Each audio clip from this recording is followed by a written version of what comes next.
Welcome to Your Mental Breakdown, the podcast where you get to follow along with the client in real therapy sessions. And you'll hear two licensed psychotherapists, that's us, breaking it down afterwards so you get a better understanding of what we do and how we do it. This week, I had to shower with my dog to clean up after a hike, and Meredith shares her excitement about tennis lessons, her bird feeder, and getting ready to rewatch The Matrix. And in the session, Drew feels excitement about the unknown in front of him, along with unsettled feelings. He's been rediscovering himself and spending quality time with his friends. In the breakdown, we talk about grading ourselves in terms of pass-fail, not a letter grade. How being selfish isn't necessarily a bad thing, and how there's confidence in being authentic in our awkwardness. Stick around.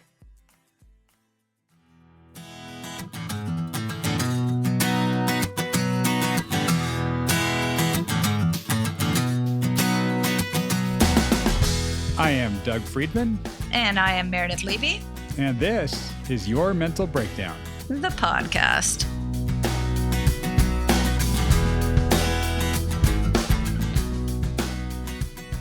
Hi, Dougie. Hello, Meredith. How you doing? I am extra clean today because I took over an hour-long shower. That look on your face is awesome.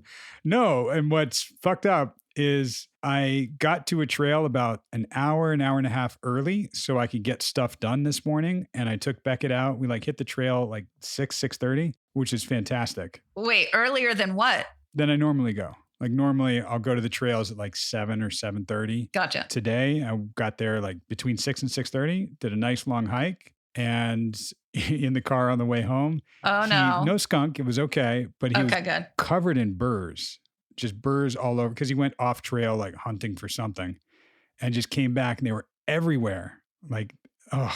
So I'm trying to get them out, and he's got coarse hair and it doesn't really work. And I feel bad using that super fine tooth comb to brush it out of him.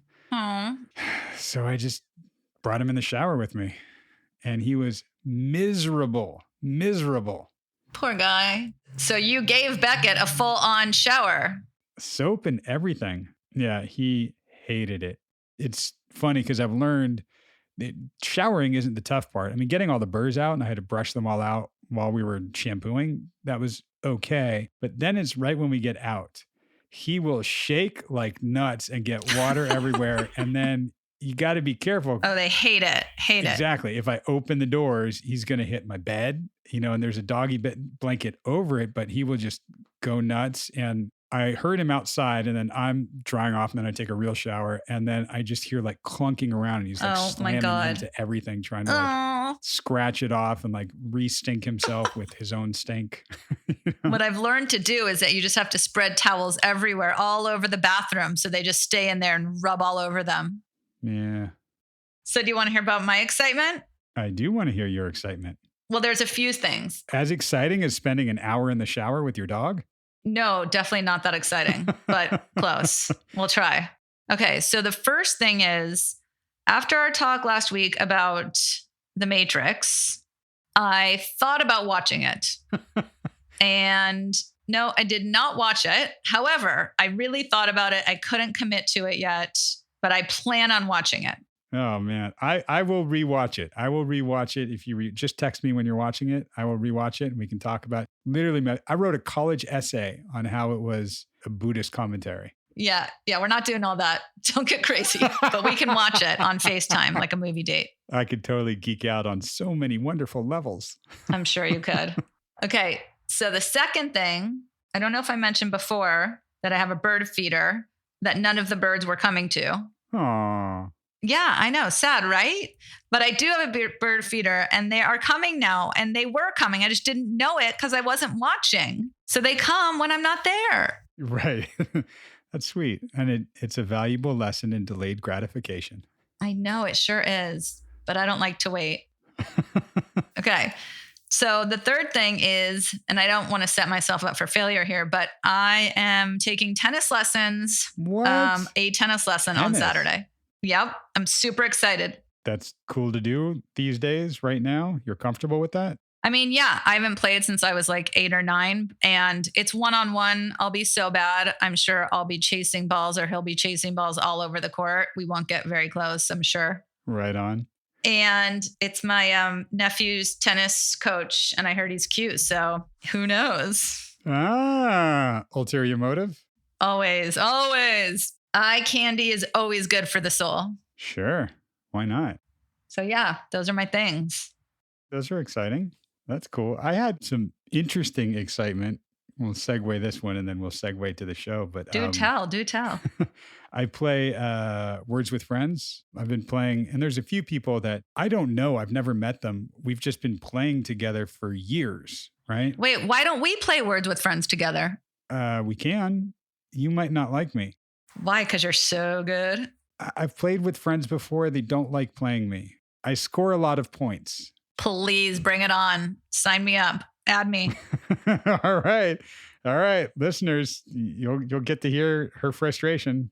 Oh, no, sad. I don't care at all. So, by the way, I'm a horrible sport because I'm a very poor loser and an even worse winner. Okay. Fair enough. Yeah, I've actually turned a corner from that, but anybody that knew me in high school and college knows me that way. Yeah. And some dude I've been playing with for years, and it used to be I would beat him all the time, and then I think we're pretty even now. He finally confessed to me that he had been cheating. How? I don't know. I kind of said when he said, and it's all like text within the game app. Like I have no idea who this guy is. Right. He said something like, I feel horrible. I have to confess I've been cheating to try to keep up with you. Oh my God. And I kind of wrote back like, well, yeah, me too, but it's fine within the game. Cause on Words with Friends, you can send words, and if they're not words, it'll just go, not a word, try again or something like that. Right. But in real Scrabble, in person to person, you play a word, and if it's got to be a word or you get challenged, and then you have to prove that it's a word. Like that was a fun little side piece of the game, right? When I said that to him, like, oh yeah, I do that too. I just kind of look for word patterns and letter patterns. And he said, oh no, like I'm using a generator online. That is fucking commitment. Right? And speaking of fucking commitment. I knew you were going to do that. Nice one. Let us see what Drew is committed to in this session coming up. And we will be back with you in a little while.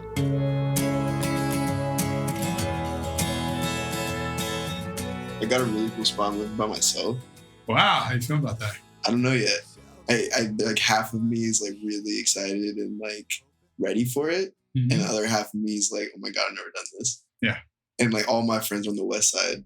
And so it's really like breaking out and like doing my own shit, which is cool. The whole last month has kind of been, that's my theme. And so it's part of it, I think.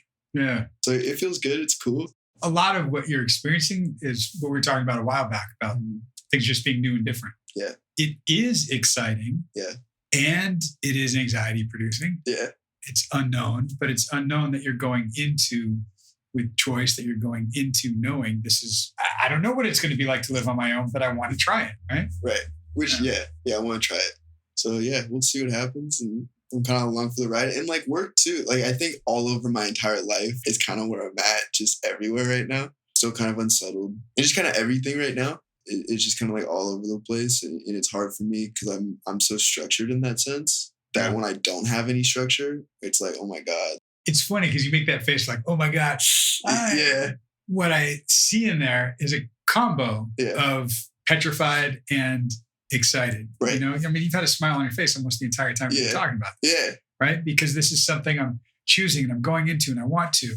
And it's that out of your comfort zone, out of that Boy Scout with all the gear, right? Like that's what I'm used to. But I'm moving toward Green Beret. I'm moving toward that. I know I'm going to be okay, but I'm just like in limbo right now. And a lot of things are up in the air. Yeah. You're making some choices based on new experiences that you're going to be creating. You know what I mean? Yeah, definitely. Yeah. And I can see those coming, can feel it. It just hasn't happened yet. And so, yeah, I'm super excited. Like it feels right. That gut feeling, this is exactly where I'm supposed to be, which is like my settling factor. But it's the human nature of me that just gets me anxious. Sure. Yeah. I mean, I will be settled. I'm unsettled right now. It's a different kind of anxiety than the kind that keeps you up at night, and the kind where I need to know this. I need to have certainty. It's, no, this is going to unfold. It's just not known now, but I know I'm okay. Yeah. I know it will be okay. And I'm curious, genuinely, I think, to see how it's going to wind up. Right? Yeah, definitely. Yeah. And I think like right now too, I have a lot of choices to make on who I really want to be and like what I want to do, which is another exciting thing. I don't find as much like anxiety in that aspect as everything else, but it's just kind of like making me take a step back and like figure out who and what I want to be. Yeah. Which has been exciting too. I've been hanging out with friends a lot lately. Yeah. Which has been just absolutely amazing for me. Amazing how? It's just comfortable. Like a lot of my friends in that world, it's always like a certain level of unsettling, like going back to my having something to offer them. A perfect example was I was going to give a friend this sweater that I had that I knew he liked. And I don't wear it. I'm trying to purge all my stuff. I'm trying to get rid of everything, Sure. And like the next day, 30 boxes show up to his house full of clothes. And I was like, yeah, okay, hold up. This is like a sign. To me, I took that more as like, I don't have to give it to him. He has all this shit. I'm there just because he wants me there, not any other reason. And like we were kicking it on Saturday and we're just kicking it, playing PlayStation, doing our thing. And he's like, hey, you want to go to the boxing match tonight? And I was like, yeah, like, sure. Like that sounds fun, and kind of bouncing off of that. It's like my freedom now. I didn't have that, I got to check in. It was like, yeah, that sounds really fun to me. Like I want to do that. And so we did. It made me take a step back and realize that like, he genuinely wants me there, not because I'm bringing anything to the table, because I have nothing to offer him. Like he has everything I could like ever offer him. Well, you do, just not in terms emotionally, yeah. Well, because even the sweater that you were talking about, right, you can actually offer that to him, as a representation of something, that isn't just a sweater because he's got boxes of it. Yeah. What do I mean by that? Yeah, it's I think it's where your heart's at. I think we talked about that a couple of weeks ago. And that's the other thing I'm realizing too. It's like, where is my heart when I'm trying to do these things? We had a really cool conversation because like he has so much shit right now that like we had a cool conversation of like, how can we give this to other people? And so now we're taking the fact that I have a lot of clothes, he has a lot of clothes. Okay, we don't need these. What can we do to go help somebody with these? Yeah. And so it's just shifting like my mentality of like, I need to give it to him, into, us together can go help people doing what I like to do. Yeah. So he's letting me like grow in that way.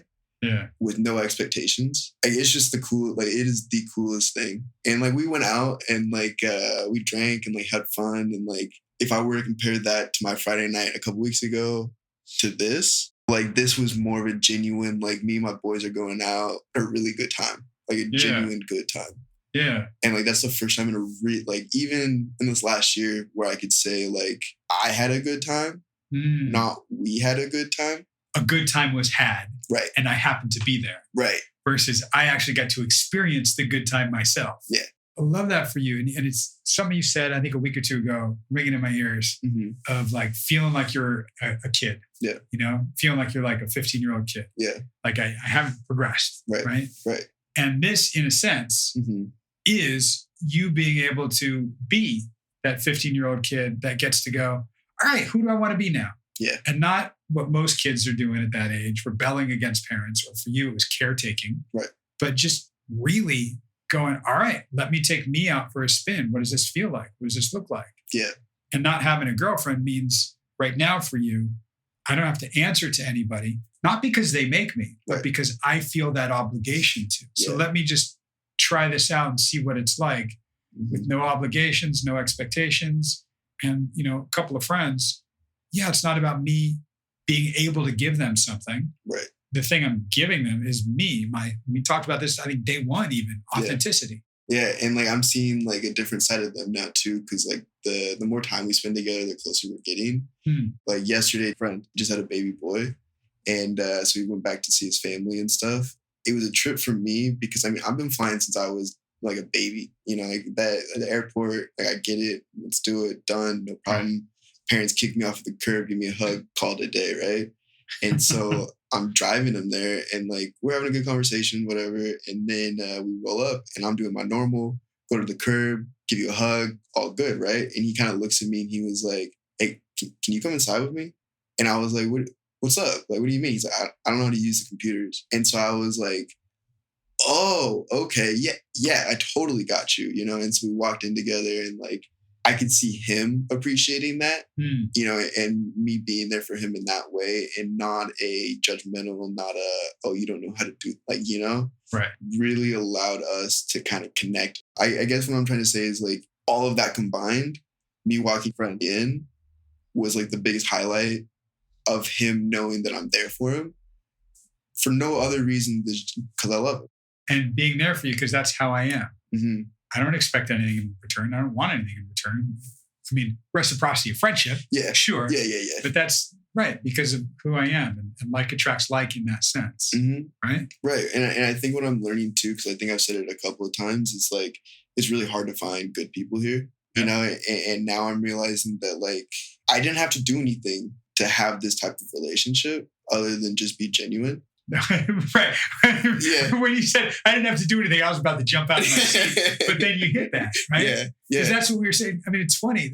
I remember you saying there's no good people in LA. Right. Like, born and raised here, motherfucker. There's plenty of good people in LA. Fuck you. Go back to Seattle, asshole. You know? But no, it's okay. But what is a good person? And we kind of looked at that. And for you, it was people that are genuine, more authentic, more themselves and real. Not like the fake people that you were seeing in some of the parties and all that stuff. That's why you were describing, like, I gel better with like the team of somebody, not that person. Right. Because I'm not going to put them on a pedestal. We're just all people. Right. So finding that authenticity in people is easier when you are being that yourself. Like attracts like. Right. And I think you're allowing yourself to be, as you said again, day one, vulnerable enough. Right. To give people an opportunity to show themselves. Yeah. And then, cool. Yeah. Awesome. I think I'm in a spot where I'm trying to still be vulnerable in every aspect of my life and be open about how I'm feeling and what I'm doing. I think that's what I learned the most about this last month is that when I can genuinely say this is where I'm at without any barriers, no like buts, that's where I find like a lot of people really come in a lot closer to me. Right. Which has been really good. And so I don't know. I think life right now in this last couple of weeks is just really taking a turn. I'm starting to see why it happened and like the good that's coming from it. And I'm starting to feel that. I know, I think I said this like 2-3 weeks ago where I was like, I know it, but I can't feel it yet. Yep. Now I'm starting to feel it. Yeah. Which is really nice too. I feel like I'm growing up a lot right now, which has been really good too. Who's parenting you while you're doing this growing up? Myself. Damn straight. You know, yeah. Did no hesitation at all. Didn't even hesitate. Yeah. Like, yeah. And that smile again. This is you. Right. This is your individuality. This is who you are, how you want to be. And trying it out. You might have nights like you did that other night, right? Like, okay, that didn't fit. That's not me. Yeah. Then you have a night like you just had and go, nope, that was me. Yeah. Right? That's part of it. Doesn't mean, oh, I failed. I failed growing up. Shit. I'm not, nope, got to go back to the drawing board. Yeah. No, this is part of that path. Yeah. Trying it on, seeing what fits, seeing what doesn't.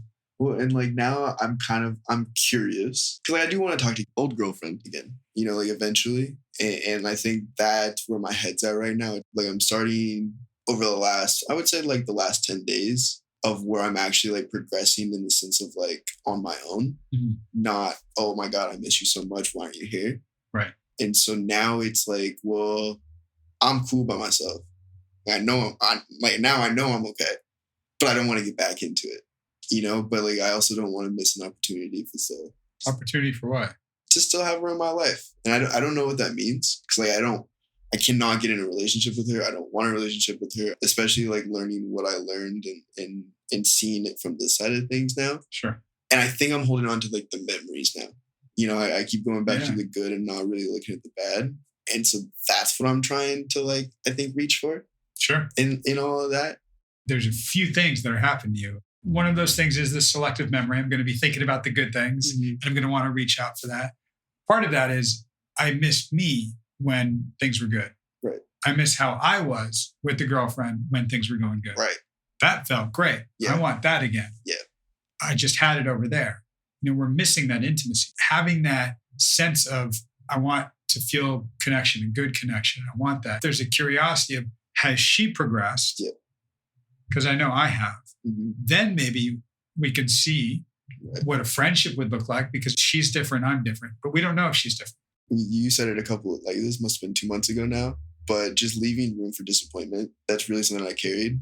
Yeah. And I think that's really helped me in all of this. Because I am disappointed. I am very disappointed in all of this. Yeah. But it's okay. See, I was thinking about this morning when I was moving. If all this didn't happen, I wouldn't have been able to do what I'm doing now. I just wouldn't have. I would have moved in across the street from her. I would have done it half-assed. It just would have been completely different. And so, I know it's a blessing and I know good is coming from it. Mm-hmm. But it's the day-to-day shit. That's the hard part. Yeah. And it's something that you had a life together that you were used to. Yeah. And that was gone. So you've had to adjust. And you've had some pretty landmark things, the milestones we talk about, right? Like moving. Mm-hmm. Okay. That's a big one. New job. That got a lot of stuff to keep you busy and distract. But that day to day, at some point, especially when you get settled in the new place, good that it's a new place because it's going to feel different. Yeah. Right? Yeah. It's all yours. She's never been there. Right. But part of you is going to miss that version of you that was with somebody. Yeah. That how that routine went, what that was like. And there's still some loss, a little bit of grief that we might walk through. Yeah. Because that idea of disappointment, when you go it's okay. Yeah. Right? I'll air quote okay. Yeah. What that means is I'm disappointed. Yeah. And that's a bummer. And that hurts and that stings. And I can process that, not run away from that. Yeah. And know that I am okay Mm-hmm. and will be okay, even if I don't feel okay right now. That's what letting that disappointment exist really means. Yeah. It doesn't mean I'm okay. It's fine. No problem. Right? Yeah. You kind of said I miss who I was with her. Yeah. And that's totally yes, 100%. I think that's what I'm searching for now. And I'm not saying that's the right thing to do. Right. But I'm saying that might not be the wrong thing to do either. Yeah. But I think track record wise, I've jumped into relationship after relationship after relationship. Sure. Because I've missed who I was in that last relationship. I've never really had the ability to kind of take a step back and do what I wanted to do. Right. And going into the unknown, I've never done this kind of stuff by myself. Well, you just nailed it. I've never done this kind of stuff by myself. Yeah. What we're talking about is independence, right? Which we've been talking about that. You are feeling yourself as an individual. You are parenting you, the 15-year-old, and getting to experience that now. Independence. Yeah. I can take care of myself. I might have support from my friends. I'll take a box over every now and then, but I'm not going to carry a couch by myself. Right. Yeah. So we can have support and still be independent. That's okay. Codependent is something. Yeah, which I think I am. Yeah. Which means what to you? Not feeling okay if somebody else isn't there. And I don't know what that person is, but I think I found that with mom. I think I found that with my cousin. I think I found that with old girlfriend.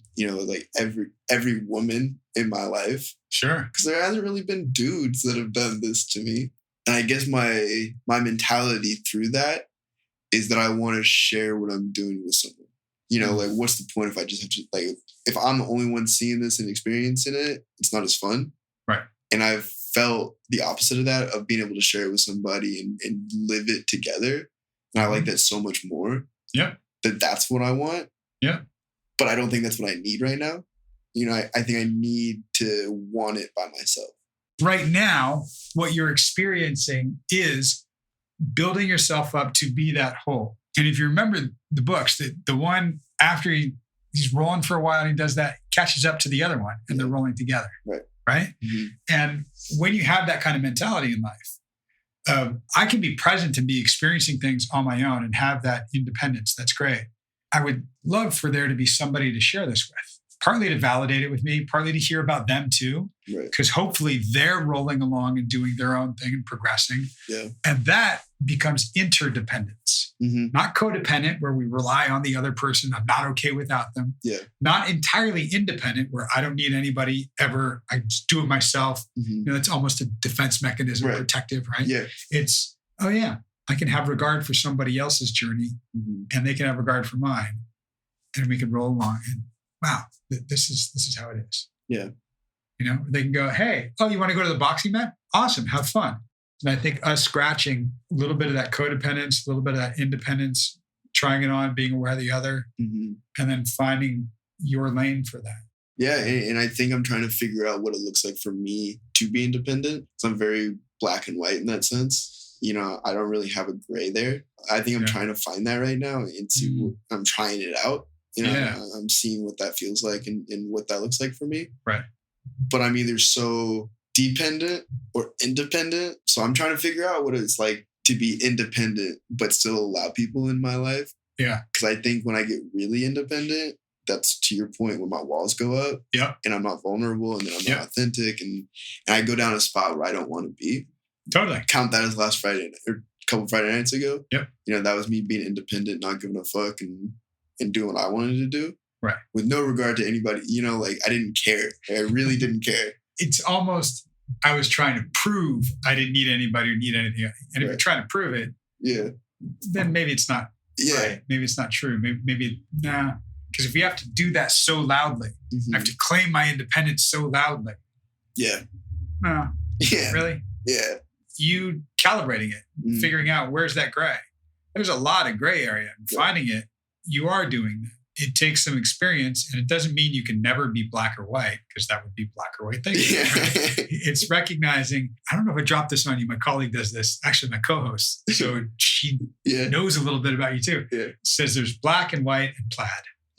Because it's not that it's either or finding the middle. Sometimes it's both. Yeah. It's black and white. Yeah. And being okay with that and how that kind of crosses and how that intersects and how that plays. Yeah, I like that. Because like you can have both, you know, like you can have both of those. Sure. I mean, the red car, white car, there's fucking every color of the rainbow car. I know, yeah. Okay. It's not all one or all the other. It might be one at a time sometimes. It might be both at the same time. Going, for you, maybe taking the pressure off yourself of like, am I more of this? Am I more of that? Maybe with a little bit of both. That's the plaid. We'll kind of figure it out as you go. What's feeling good? How much of one or how much of the other? Yeah, definitely. My other thing that I'm kind of struggling with, I'm starting to see that I'm struggling with it, is I'm so shy. It's really hard to meet new people because of that. Yeah. And I think half of that has to do with my vulnerability and not knowing what it's like to just have a conversation.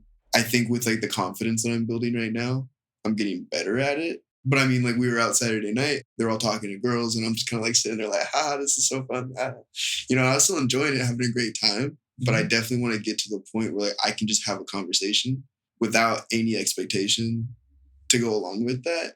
It's an odd place for you to be. And the expectation, well, all right, if my expectation at a club is I'm going to hit on a girl and we're going to hit it off. Right. Okay.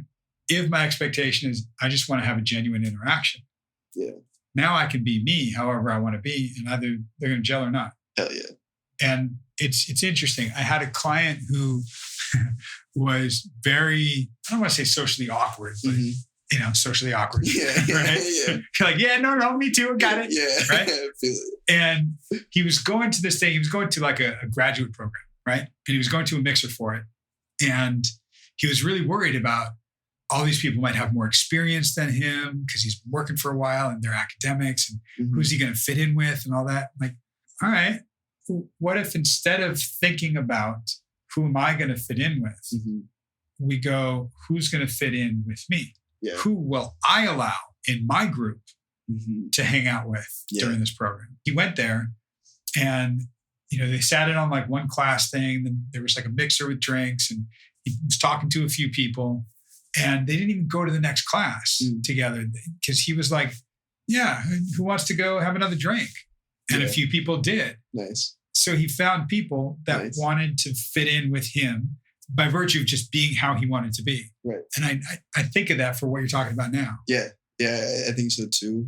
I think my example for that, I went to culinary school back in Seattle. Oh, wow. Which is completely out of my realm of like, what I was doing. It's funny because I realized that I was the outcast of that school because I just so did not fit in. And that led to me not going to class, not doing my work, dropping out. Whereas like, I never even thought about who should I have in my crew. It's always what crew should I be in? Yeah. But it's always been like that. Totally. And that's a natural thing. We're looking for where do I belong? Yeah. I wonder if you can think of, even right now, going to that culinary school like what it would look like with this mentality that we're talking about. So different. How so? So different. I think it would be more genuine. I think I went there in the first place because I had to. It wasn't really a choice. It was more of an obligation. But it would allow me to not, because we were different people, just across, like everybody, we were different people. And I thought because they were different, that, not for me.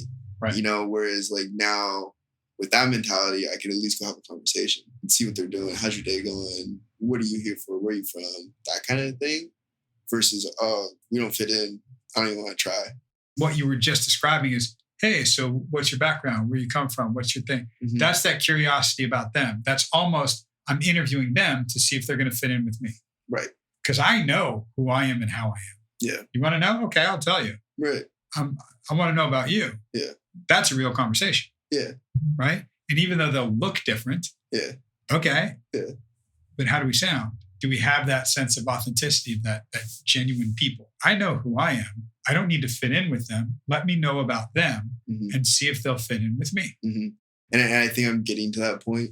You know, I think with the more confidence that I'm building, I don't know, but I think is happening day to day. I can feel myself different than I was last week. And I'm definitely different than I was the week prior to that. And I'm definitely different than the week prior to that. Sure. Which is good.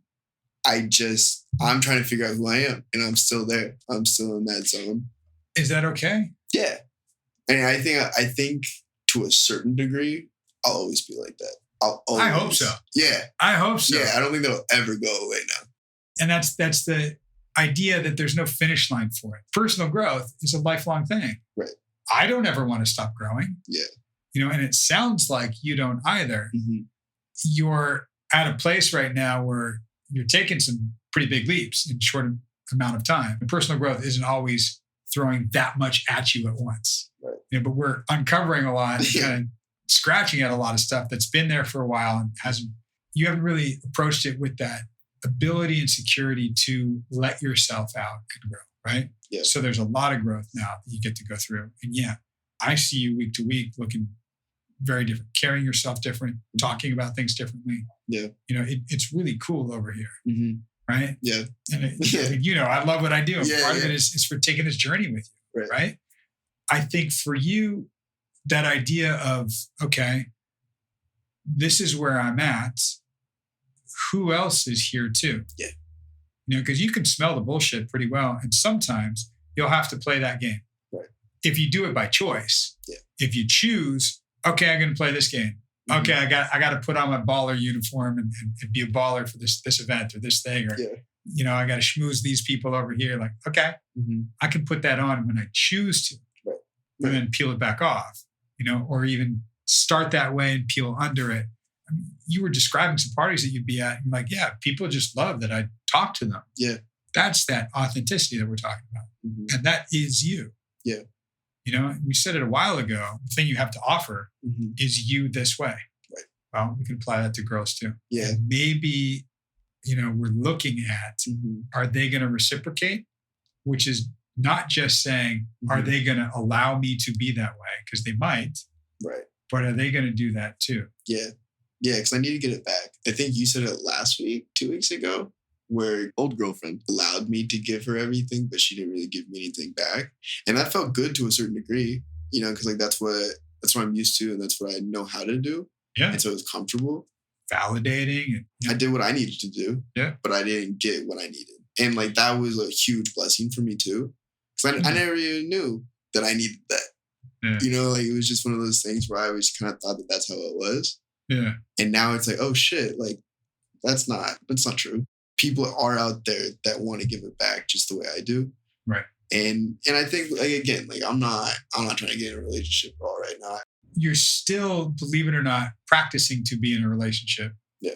By virtue of practicing how it is to be this level of genuine and vulnerable with choice. When I lived in Seattle, I saw a therapist. I didn't tell anybody. You know, that was like one of those things where I was like, oh no, I'm broken. You don't need to know about that. And now it's like, I'm so open about coming here. I think it's so important for whoever's in my life to want to work on themselves too. Yeah. Because you need it. I need it for sure. But I think everybody does to a certain degree. And I think that also allows me to see that they want to get better. Just trying is enough for me. You don't have to be perfect. Just try. I'm gonna jump on two things. Yeah. They're trying to get better. Mm-hmm. That also, just to clarify, I know you know this. Yeah. Doesn't mean that they're starting at a place of worse. Right. Or wrong or broken or bad. Right. It's no, I could be good and I want to get better. Yeah. Anybody can always get better. Yeah. It doesn't mean you have to acknowledge that you're worse now. Yeah. Or lesser now. And it's hard to see somebody stagnant. Yeah. You know, especially when you're committing to your own growth. There's a definition of love that I love from that book right there. Mm-hmm. I'll paraphrase it. It's the dedication to yours and another's personal growth. Mm-hmm. And it has to be reciprocated. So there's those four things. We might have talked about this before, mm-hmm. but the dedication to yours and another's personal growth. Yeah. Clearly you are dedicated to your own. Right.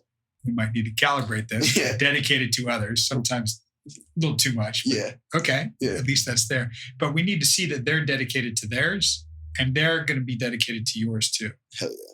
And somebody who's not working on themselves just doesn't work. Right. You know, stagnant, not into that. Mm-hmm. And somebody who thinks they're, great and all that, but, isn't helping you out, isn't supporting you, like, that's not going to last either. Right. So that reciprocation is really important. Yeah. One more thing. You said it a couple of times, and even that idea of trying to get better, and I'm trying to do this, I'm trying that. I'm bringing up the Yoda for this. Yeah. One of his big sayings, there is no try, there's only do. Yeah. I didn't understand that for the longest time. Yeah. I thought it meant you have to do it perfectly. You have to do it well. Don't try to do it. Yeah. Right? Mm-hmm. I don't think that's what it means anymore. Right. I think what it actually means is by trying, you are doing the thing. Yeah.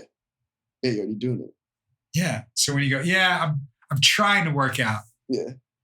You are working out. Yeah. I'm trying to improve myself. You are improving yourself. Right. Right. That's why there is no try. There's only do. Yeah. You're doing it. So all these things that you're saying, I'm trying to, that's a way of like either being hard on yourself or letting yourself off the hook. When you just say it as it is, I am doing this. Yeah. Yeah. I'm doing a bunch of new things right now. It's really cool because it's giving you that experience. And those are the frames of reference we get to build on. Yeah. Well, and like I've been thinking a lot lately of where I was like 2-3 years ago. Yeah. Even like 4 or 5 years ago, all the way fast forward to like right here, right now. Yeah. And like, it's already been a crazy ride. Like it's already been nuts to be here right now doing this. Like if everything in my life, as shitty as some things have been, have also turned out really, really beautiful. I'm just trying to keep going and I'm doing new things. Yeah. In the sense of like, well, that got me here. So all I've been doing is trying new things for the last 5 years. And so I just need to keep going and keep that mentality of like, I'm not where I was and I'm not where I want to be yet. I'm kind of on the path in the middle somewhere. Yeah. And my big question for that is not just where you want to be or where you are, it's how you are. Yeah. And who to a degree. And I think those are the things that you are strengthening so much. You might not be where you want to be, but how you want to be and who you want to be is coming out more and more. Yeah. You're not trying, you're doing that. Yeah. Right? Absolutely. Yeah, that's absolutely. Awesome. Yeah. Yeah. Yeah. I love it, man. Yeah.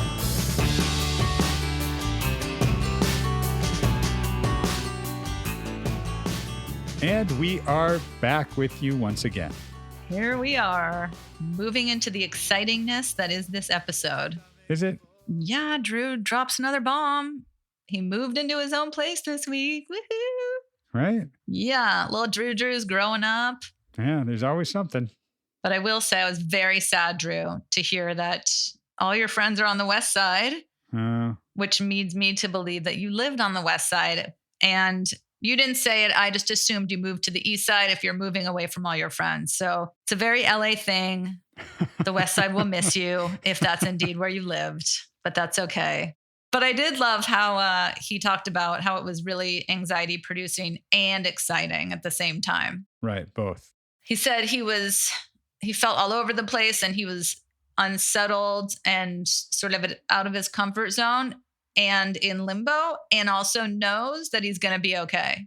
Yeah. Yeah. And gosh, I loved hearing that from him. That's sort of the overarching for me about this episode. Because if you remember, and listeners, if you were with us in the beginning, a lot of what he was talking about was feeling unsettled, uncomfortable, didn't like it. Hmm. That triggered a lot of anxiety. It was really hard. The night terrors that he was getting was all about that untethered feeling.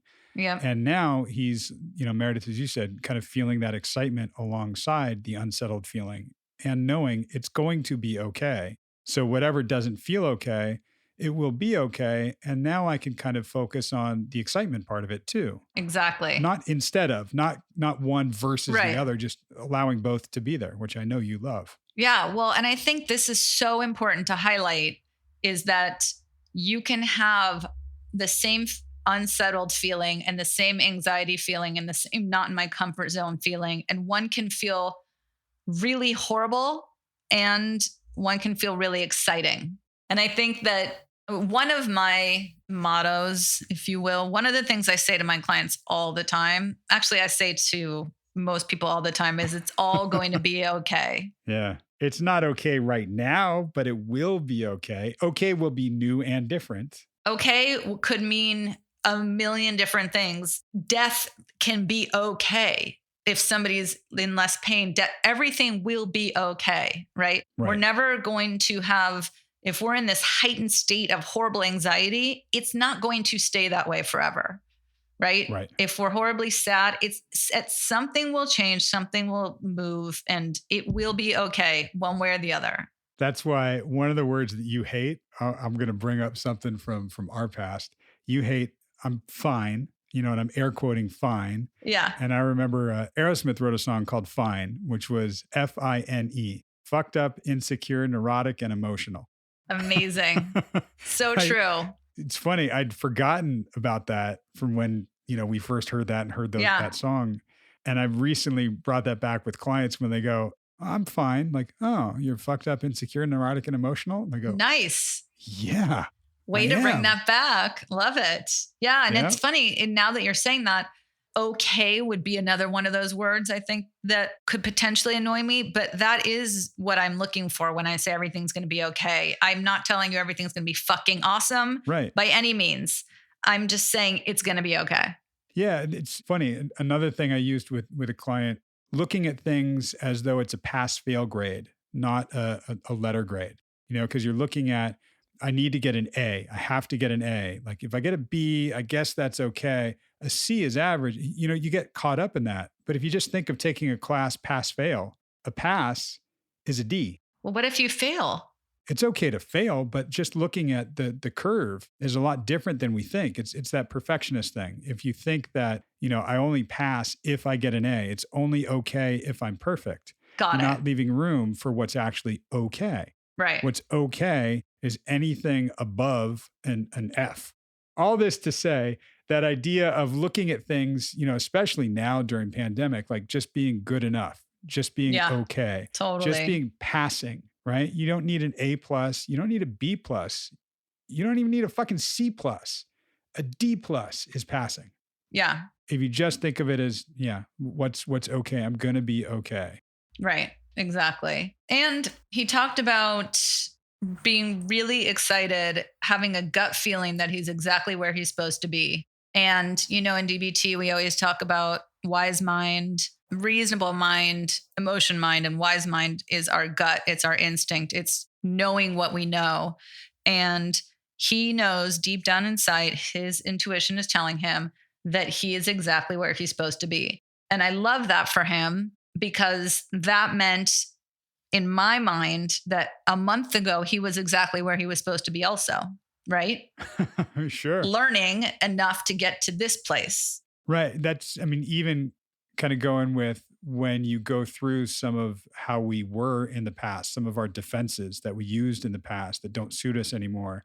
A lot of people feel bad, and they're hard on themselves. Like, oh God, why was I like that? Why was I doing that? Well, it got you to where you are now. And where you are now is recognizing that.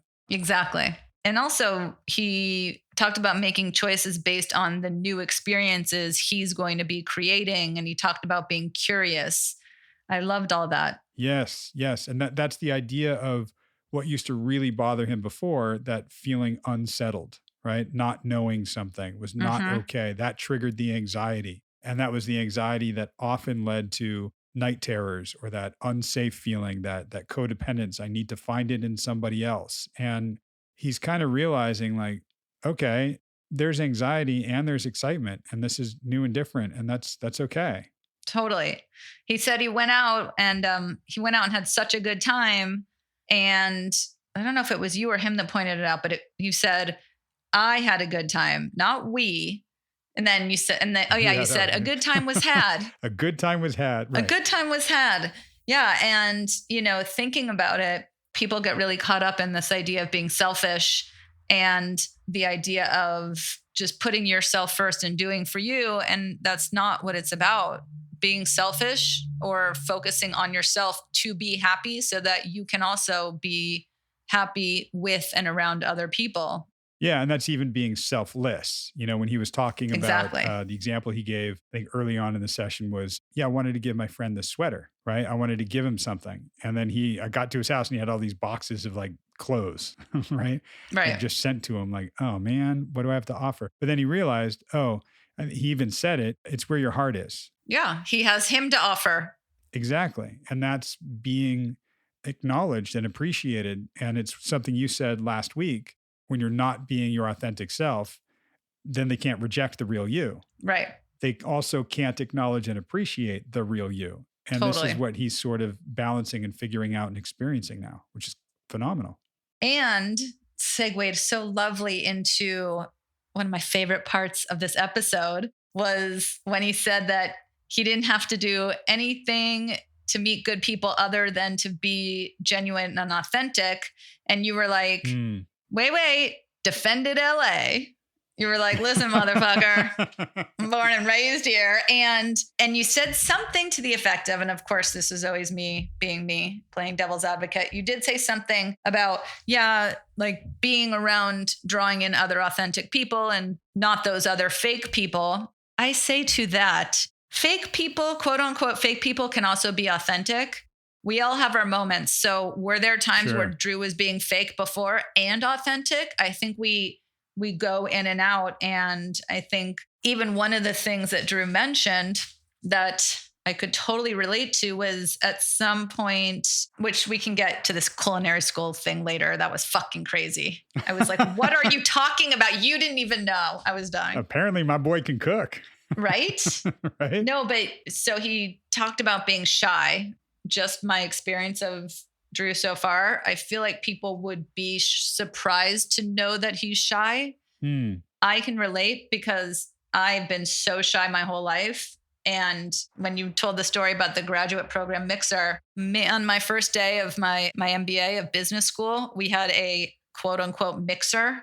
And I fucking almost peed my pants. I thought I was dying. First of all, just like in my judgmental mind, not my crowd of people, because we all had to dress up and like wear a suit, right? Oh, wow. And I walked in that room, and I am not one of those people that walks in rooms like, hey, I'm Meredith. What's up, guys? Right. Not at all. I'm very shy until I get talking to somebody. So I sat in the corner the whole time, literally the whole time by myself. And it was maybe like a year later that one of the people I was in a group with said, yeah, I remember you at that mixer. You seemed like you were fine and confident and like some pretty girl who didn't want to talk to anybody. And I was like, I was almost in tears. That's, of course, that was what I thought. But I was like, I was almost in tears. Like of course, my body language gives off the don't fucking talk to me. But inside, all I'm thinking is like, please talk to me. Please talk to me. Right. And so I just thought about that. Like, who will I fit in with? Who will fit in with me, or who will I allow in? I think there's a balance there too, right? Totally. And that's, it's funny because I go to like 202 places with this, but two of those places are social media and the dating apps. As I talk to clients a lot about both those things. Right. And a lot of it is projecting a certain image that we think people want to see. Right. And we're trying to put on this front or this air of confidence. if you actually are confident, that's fantastic. Wonderful. Right. A lot of people aren't, and they project that on their social media or on a dating app or something like that. And, others might see that and kind of go, oh, wow, no, I can't approach that person. Why I say like attracts like is if you're more honest about it and you're just showing that like you can have, as we've talked about in this episode now, you can have two things at the same time. Totally. You can be socially awkward and confident. You can actually have both. Totally. I could have, in hindsight, gone up to somebody and said, okay, I'm super nervous and socially awkward. Like, do you know anybody here? Do you want to come sit with me and pretend that we're friends? Or something like that. Totally. Like confident enough to approach somebody knowing that I'm super socially awkward. Right. Exactly. Yeah. Exactly. And that's where I give an example all the time of, giving a acceptance speech or something like that, right? Where you see actors every now and then, you'll see one kind of go, oh, wow, gosh, I'm totally nervous. As soon as they say that, it humanizes them. Yeah. It calms their nerves, their adrenal system, mellows out a little bit, right? And then everything's okay. Yeah. But for some reason, we don't do that in real life. And I think one of the wonderful things I've been seeing in like TikTok and things like that, but there aren't that many things like TikTok. It's pretty incredible. You get a glimpse of people and how they really are. And some of them will say something, or the caption will be, "This is my first TikTok," or "I never really danced," and then they do the thing. But it's giving that sort of disclaimer, so it gives you permission to put it out there and get yourself out there. Yeah, I'm glad we're talking about this. And I hope you guys as listeners can take something from this, just like I am, about how to be authentic in our awkwardness or embarrassment or shyness or social awkwardness, or, that we can be authentic in it. And that in and of itself can be confidence. Absolutely. Right? That we're confident enough to say something about it and not have to there is the fake it till you make it type thing, but there also is confidence in feeling weird, I guess. Right. And I think early on in the podcast, in one of the early episodes, I gave the example of when I was in the music business and everybody was dropping names of like these indie bands. And this is long before Spotify. So you couldn't just check on something and get it. You had to actually go to a record store and get an album, and I didn't know certain bands and I would just fake it. And then struggle to come up with who they are and try to find their music. And when I turned that corner of going, oh, I've never heard of that band, it was amazing because it took the power away. It took, my inferiority away because I didn't care. I just didn't know. So I think that can be, like you said, confidence building. Right. Also, let's just talk about, and I'm glad he brought it up because it's real and he's real, about talking to his ex. When he says old girlfriend, is he referring to this last ex when he says old girlfriend? Well, we now have, to hide identities, we'll put in something that says old girlfriend. So he'll be like, yeah, I really wanted to get on the phone and talk with old girlfriend. Is that different than ex-girlfriend though? I don't know now. I'll have to hear it in context because there was more recently after the breakup, there was an old girlfriend that he had been talking to, but we are bleeping out the name of his ex-girlfriend and calling her old girlfriend also. So it might get a little confusing. Okay. So anyway, I think it's the most recent one because he said he doesn't want to miss out on an opportunity to still have her in his life. Yep. That was the ex-girlfriend. That's the ex. Okay. You guys talked it out and he's like, well, I definitely don't want a relationship with her, but I want to be friends. And I wrote down friends is a relationship too, right? Anything you have with her is a relationship. So right. I get it's not a romantic one, but I'm glad that he's honest about it. I think he misses just being in a relationship because he's never been on his own. Right. And I think at some point you said, or he said, missing who I was with her during the good times. And I thought, even who you were with her during the good times, i.e. what you thought was a good boyfriend at the time, I bet at this point, who you are without her, even in the shitty times, is probably more authentic. Yeah. Does that make sense? Yeah. I get it. He sounds like he was probably a great boyfriend, but he just wasn't true to himself. Yeah. And what's interesting in sometimes when you see a couple break up, whether you're working with both of them or more likely one, of them and you hear of the couple breaking up, you can see the progress that they make afterwards. And sometimes you hear about the ex and you think, right, they both needed to go through that to become who they are now. And, the age old question, well, if they met now, what would that be like? There's no way to know unless they do meet down the line, whether it's, 6 months or 6 years later. There's always something that you share, an intimacy that you shared with somebody when you have a relationship that doesn't go away. Yeah, 100%. And you guys talked about codependence, interdependence, independence. Right. And I loved how at the end, then he threw in dependence. And I was like, oh yeah, there's that too. Right. And then shout out to me. You brought up in your session, the black, the white, and the plaid. And he loved it. Yeah, totally. And I think he related. I think you reminding him that he said something about he notices, especially with women, but like if I'm the only one seeing or experiencing something, it's not as fun. That can definitely be true, of course, whether it's with your fucking dog or your best friend or it's almost someone like you're standing outside and there's someone walks by you and you're both like, holy shit, did you see that meteor? Or, or whatever, like something, Right. like that. But short of that, I think once you're more content with yourself, then it can be as much fun, if not more fun, than being with somebody that is kind of like grumpy. Sure. It's interesting because more than anything, he's just growing and evolving, and who he's becoming. And that, one of my favorite things at the end, I'd say that I said it, but I didn't say it. It's, our old boy Yoda, when he was saying like, yeah, well, I'm trying to do this. I'm trying to do that. I'm like, hold on, buddy. You're not trying, you're doing. Right. And that's the whole Yoda thing. There is no try, there is only do, or there is no try. Yes, which I loved because I think for me, that's the same. We have the DBT tenets, and one is we're all doing the best we can and we can always do better. So it's sort of that same idea of just by trying, you are doing. And I think, I don't know who said it, you or him, but there's something to the effect of like, well, this is where I am. No, it was you, because you actually said, this is where I'm at. And I was like, nah. Right. This is where I am. Who else is here also? Where are my people? Who is going to meet me where I am? And he said that there's people out there who want to give it back the way he does. And I just thought that was great. Like, oh, here is where I am now. Like, who wants to meet me where I am?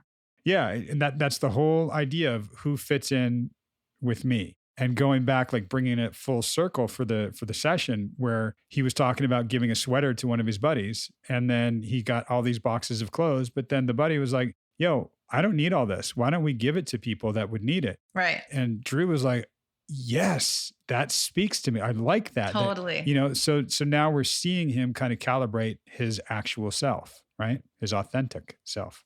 Yeah. And then my last comment is, be still my beating heart, when he said it's important for whoever is going to be in his life, they need to work on themselves. Hell yeah. They need to try to get better, which is when you brought up the whole Yoda thing, but they just need to be growing and working on themselves. And I mean, even the Dalai Lama says there's always room for growth, and you changed it to say like, they can work on themselves to get better. I think the wording is like maybe to do better or to grow or whatever it is, not because get better sounds like there's something wrong. And you were saying, oh, it's not starting at the wrong place.